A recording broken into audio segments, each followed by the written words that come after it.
Hey guys, Dave from Nerdarchy, for nerds, by nerds, hang out with these nerds. Nathan Nerdarch. Nerdarch is Ted. And today we're going to bring you a video of the 3 best reasons why you should play a Warlock in 5th edition Dungeons & Dragons.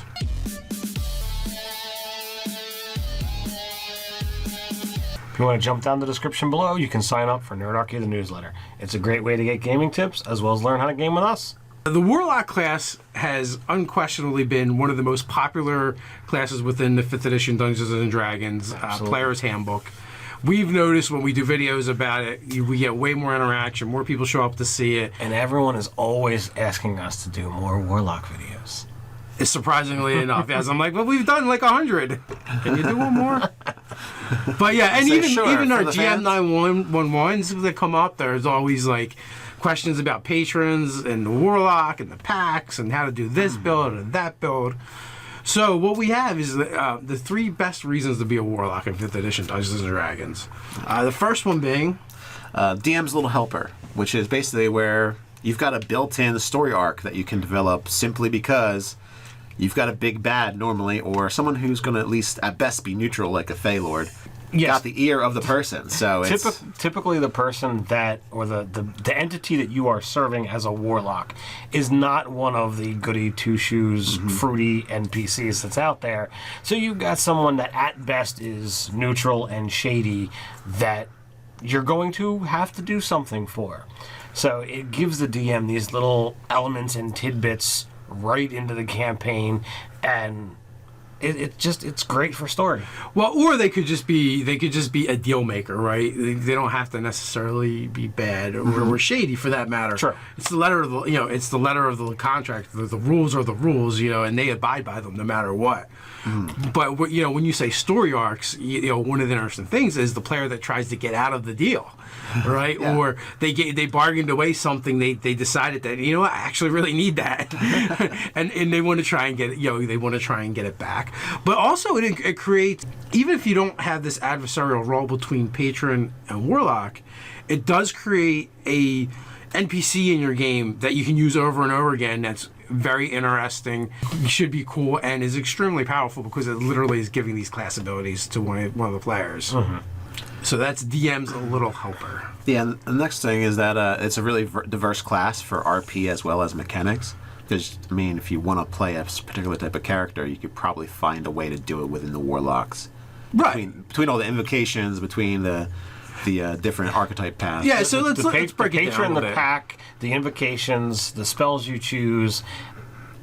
That just right there, that's a lot. Yeah, if you break it down for what they get, like you can choose to be more martial with your build. Depending on what you take for your invocations and what boon you took. You can choose to be more of a spellcaster. Again, it's going to have to do with invocations as well as the boon you took. Yeah, Tome of what is it?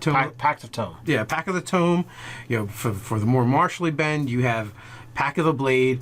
Then you also have, through the invocations, a lot of opportunities to take social interaction skills, making you better, or social interaction spells making you better. And the fact that being a charisma-driven class, you're already more apt at those face-type skills.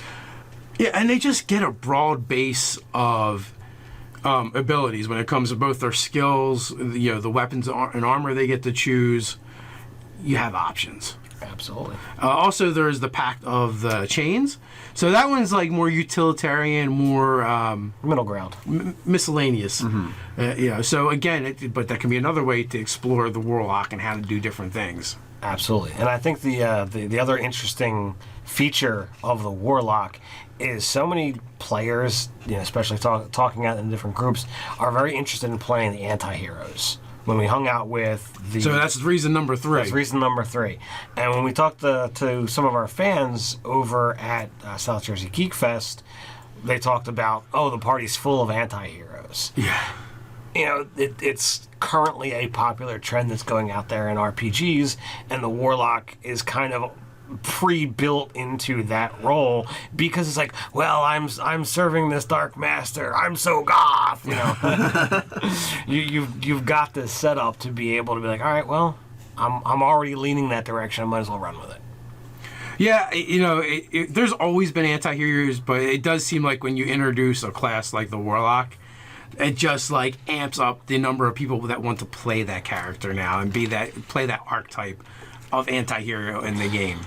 I want to say the 90s, like the Iron Age of comic books, they call it, is when like the anti-hero really seemed to gain speed and ground, and then it just hasn't let up. People were tired of emo and goth and...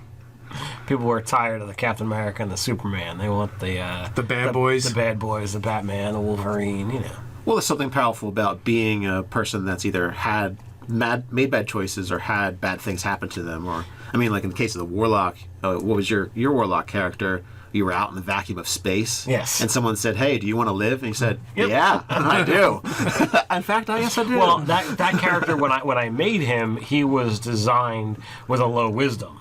It was so you're primed and ready. So it was absolutely. It's like, well, you're going to die. Do you want to die? No. Do you want to live? Yes. All right. Sign here. I don't think low wisdom is exclusive to self-preservation. No. Oh no. Well, that's true. But there wasn't. Let's take time to think about it. It was just. Well, generally, when someone's dying, that's the best time to ask them. They don't really have a lot of time to think about it. Yeah, it's putting them on the spot. So you have that kind of. You could be a good person but still have dark powers. That kind of mystique about that kind of mashup between a good and it good could all morality. essentially you could have been always a good person. You just made one bad choice, and that was all it took to lead you down that dark road. Yeah. So the question is, why are people playing the Warlock in your game? Let us know down in the comments below. While you're at it, like, share, and subscribe. Check out the articles over at nerdarchy.com. And while there, feel free to get some Nerdarchy swag at the Nerdarchy store. So until next time, Stay nerdy.